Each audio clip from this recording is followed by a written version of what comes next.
হাসির পাত্র থেকে অনুপ্রেরণার শিক্ষক সঞ্জয় মণ্ডলের অবিশ্বাস্য যাত্রা সমাজ প্রমাণ করেছে মানুষ চাইলে অসম্ভবকেও সম্ভব করতে পারে, আর সেই প্রমাণের নাম সঞ্জয় মণ্ডল। জন্মের সময় থেকে এই শারীরিক উচ্চতা মাত্র 4 ফুট হয়।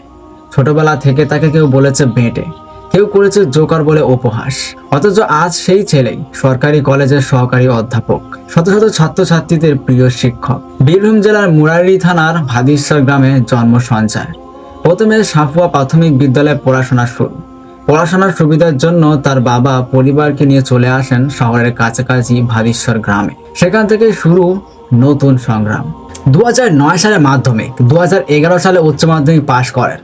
প্রথমে ইংরেজি অনার্সে ভর্তি হলেও প্রত্যাশিত ফল না হয় অনেকেই ভেবেছিলেন সঞ্জয়ের পথ এখানেই শেষ, কিন্তু তিনি হাল ছাড়েননি।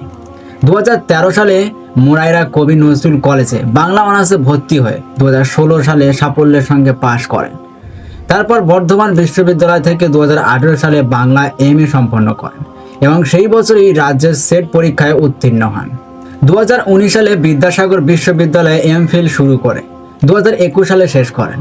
এরপর 2022 সালে PhD শুরু করেন সিধু কানহো বিরসা বিশ্ববিদ্যালয়। একই সঙ্গে কলেজ সার্ভিস কমিশনের পরীক্ষায় অংশ নেন এবং 2023 সালের ডিসেম্বর মাসে ফল প্রকাশিত হলে দেখা যায় সঞ্জয় সফল। অবশেষে 2024 সালের 7 ফেব্রুয়ারি তিনি পূর্ব বর্ধমানের চন্দ্রপুর কলেজে বাংলা বিভাগের সহকারী অধ্যাপক হিসেবে যোগ দেন। প্রথমে অনেক পড়ুয়া তাকে দেখে অবাক হতো, কিন্তু আজ তারা বলেন সঞ্জয় স্যার শুধু একজন শিক্ষক নন, তিনি এক অনুপ্রেরণা। চন্দ্রপুর কলেজের ছাত্রী রিয়া ঘোষ বলেন, স্যার খুব ভালো মানুষ, খুব সুন্দরভাবে পড়ান। প্রথমে অন্যরকম লাগলেও এখন স্যারকে খুব ভালো লাগে। অধ্যাপক অধ্যাপিকাদের কাছেও সঞ্জয় সমান প্রিয়। ইতিহাস বিভাগের সহকারী অধ্যাপক প্রেমানন্দ মুর্মু বলেন, এত প্রতিকূলতার মধ্যেও সঞ্জয় যে সফল হয়েছে সেটাই গর্বের। প্রথম চাকরি কলেজে, এটা সত্যি আনন্দের।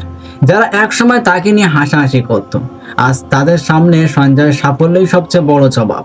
তিনি প্রমাণ করেছেন শারীরিক সীমাবদ্ধতা নয়, মানুষের আসল শক্তি তার ইচ্ছা শক্তি আর অধ্যবসায়। গোটা সমাজের জন্য এক অমূল্য শিক্ষা। নিজের ওপর বিশ্বাস রাখলে কোনো বাধাই বড় নয়।